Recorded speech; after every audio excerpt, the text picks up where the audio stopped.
नमस्कार, मैं हूं रंजन और एक बार फिर से आप सभी का स्वागत है इस चैनल न्यू सक्सेस मंत्रा में। दोस्तों, आज के इस वीडियो में हम लोग जानेंगे वचन। वचन जैसे कि आप देख रहे होंगे स्क्रीन पे, वचन जिसको इंग्लिश में नंबर कहते हैं। आखिर ये नंबर क्या होता है, कहाँ कैसे सवाल इससे बनते हैं एग्जाम में, उन सभी चीज़ों को हम लोग इस वीडियो के अंदर देखेंगे। आप बिल्कुल अंत तक वीडियो को देखिएगा। अच्छा लगेगा तो लाइक सब्सक्राइब जरूर कर लीजिएगा। चलिए तो स्टार्ट करते हैं। वचन, सबसे पहले देखिए वचन का अर्थ क्या होता है। तो वचन का अर्थ होता है बोली या कथन। वचन का अर्थ क्या होता है, बोली या कथन।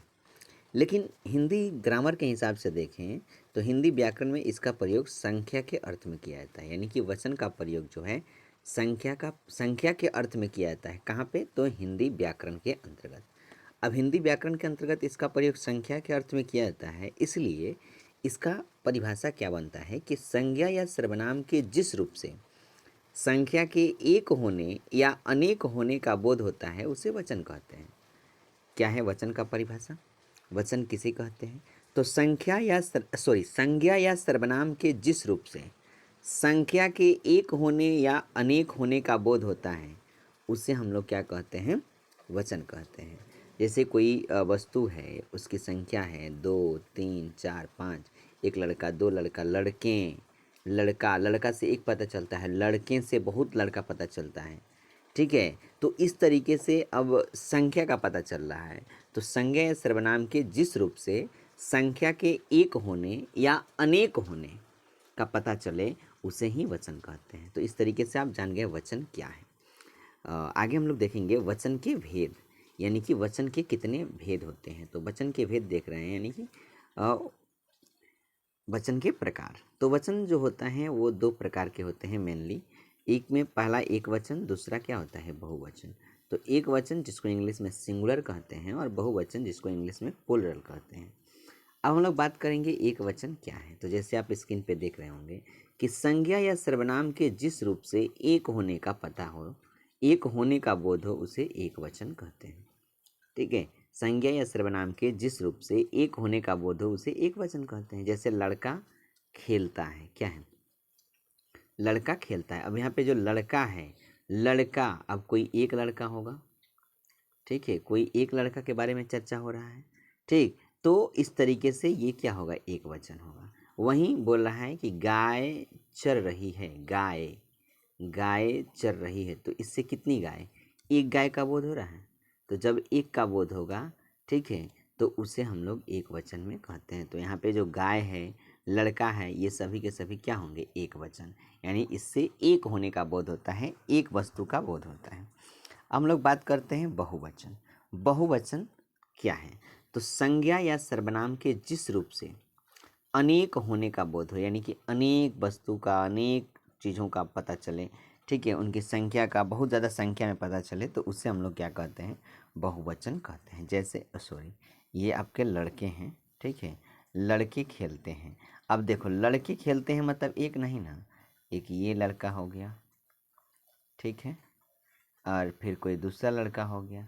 तो ऐसे अनेक लड़के क्या कर रहे हैं, खेल रहे हैं। तो एक से अधिक लड़के खेल रहे हैं। तो जब एक से अधिक होगा तो क्या होगा, बहुवचन। ये आपका लड़के हैं, ठीक है, तो बहुवचन में आएगा। वैसे गायें चर रही है, गायें चर रही है, तो एक नहीं, क्या है, अनेक गाय हैं। तो अनेक का बोध होगा तो क्या होगा, बहुवचन होगा। तो इस तरीके से एक वचन, बहुवचन अब सही है। अब देखिए, जो सबसे इम्पोर्टेंट चीज़ है वो यहाँ से शुरू होता है और यहाँ से आपके एग्जाम में सवाल बनता भी है। ठीक है, जैसे बहन पूछ दिया तो बहन का बहुवचन बताइए, तो बहन है।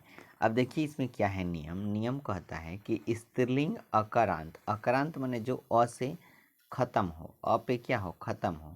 तो स्त्रीलिंग अकारांत शब्द में अ के स्थान पर ए हो जाता है। क्या है, अ के स्थान पर ऐसे करके लिखा है, ए हो जाता है। जैसे बहन, तो क्या लिखा है, बहने। ठीक है, बहने, बहन का क्या होगा, बहने। ठीक है, वैसे ही रात का क्या होगा, रातें। किताब का क्या होगा, किताबें। तो अ के स्थान पर ए हो जाता है, क्या होता है, ए। बहन का बहने, देखो बहन में नौ है और नौ क्या है, अ से खत्म होता है, नौ में अ है, तो अ से खत्म होगा और ये स्त्रीलिंग आकारांत है। बहन, रात, किताब, ये सभी स्त्रीलिंग है। तो स्त्रीलिंग हैं और अ से ख़त्म होते हैं, अ से अंत होते हैं, तो इन शब्दों का जो बहुवचन बनाते हैं वो क्या करते हैं, अ के स्थान पर ए कर देते हैं। जैसे बहन का बहने, ए, और रात का रातें, किताब का किताबें, तो ऐसे हो जाता है। क्लियर, समझ में आ गया? चलिए नेक्स्ट क्वेश्चन देखिए, ये भी इम्पोर्टेंट है। कह रहा है कि स्त्रीलिंग आकारांत शब्द में आ के स्थान पर ए हो जाता है। ए, जैसे देखो सभा का क्या होगा, ओ सॉरी सभाएं, ये भ है, ठीक है, क्या लिखा है सभाएं, क्या हो जाएगा सभाएं। वैसे ही आपका कविता, कविता क्या हो जाएगा कविताएं। लता का क्या हो जाएगा लताएं। सभा का क्या होगा सभाएं। तो देखो ये सभी स्त्रीलिंग है, लेकिन आकारांत वर्ड है। आकारांत मतलब अंत में आ से स्टार्टिंग है। देखो आज के स्थान पर ऐ हो जाता है। तो देखो सभा में आ है, कविता में आ है, लता में आ है, तो आ के स्थान पर ऐ हो जाता है। जैसे सभा का सभाएं, कविता का कविताएं, लता का लताएं। चलिए समझ में आ गया ना। नेक्स्ट क्वेश्चन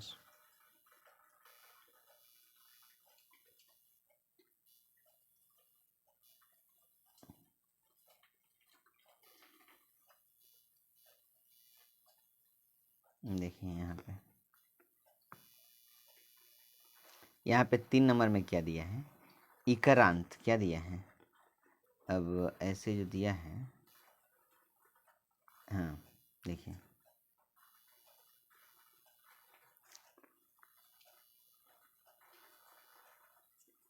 देखिए इकारांत या इकारांत के स्थान पर इया हो जाता है। जैसे इकारांत माने हर्षई, क्या होगा हर्षई, और इकारांत माने क्या हो जाएगा दीर्घई। ठीक है, ऐसे होगा तो इया हो जाएगा। जैसे देवी, तो देखो यहाँ पे देवी में दीर्घई है, तो ये क्या हो जाएगा देवियाँ, क्या होगा देवियाँ। तिथि में है तो तिथियाँ, नदी में है तो नदियाँ, तो इस तरीके से यहाँ हो जाता है। तो देवी का देवियाँ, तिथि का तिथियाँ, नदी का क्या होगा नदियाँ। वैसे ही आकारांत पुल्लिंग शब्द में बात करते हैं। आकारांत पुल्लिंग शब्द में क्या है, आ के स्थान पर ए हो जाता है। जैसे बच्चा तो बच्चे, देखो ये बच्चा पुल्लिंग है और बच्चा में आ आया है, लास्ट में आ है, बच्चा आ लास्ट में आ रहा है, तो ये आ जो है ना ए में चेंज हो जाता है, सॉरी ए में। ठीक है, तो देखिए इस पर सिंगल एकले है कि नहीं, तो इस तरीके से बच्चा का क्या हो जाएगा बच्चा का बच्चे, छाता का छाते, रुपया का रुपये, ऐसे हो जाएगा। ठीक है, याद रखिएगा, ये सब इंपॉर्टेंट रूल है, आप देख लीजिएगा। चलिए यहाँ से सवाल आपके एग्जाम में पक्का बनेगा। कुछ ऐसे शब्द जो हमेशा एक वचन में होते हैं, याद कर लेना आपको, चर्चा, जनता, वर्षा, जेल, सहायता, ये सभी वर्ड जो आप देख रहे हैं ये पक्का एक वचन होता है, इसका बहुवचन नहीं बनता है। ठीक है, वैसे ही 5-6 नंबर में आप देखेंगे कि कुछ ऐसे शब्द जो हमेशा बहुवचन में होते हैं, इसको तो आप याद कर लीजिए, क्योंकि यहाँ से आपके एग्जाम में पक्का 1 से 2 नंबर क्वेश्चंस बनेगा, तो बनेगा, कन्फर्म है। पूछेगा दर्शन कौन सा है, एक वचन बहुवचन क्या है, तो आपको याद रखना है दर्शन बहुवचन है, आंसू बहुवचन है, होश बहुवचन है, बाल, ओठ, हस्ताक्षर, प्राण और दाम, प्राण तो बहुत इंपॉर्टेंट है। ठीक है, याद रखिएगा। तो ये सभी के सभी दर्शन, आंसू, होश, होश, बाल, ओठ, हस्ताक्षर, प्राण, दाम, ये सभी क्या हैं हमेशा किस में आते हैं बहुवचन में आते हैं। इस तरीके से आपको याद करना है।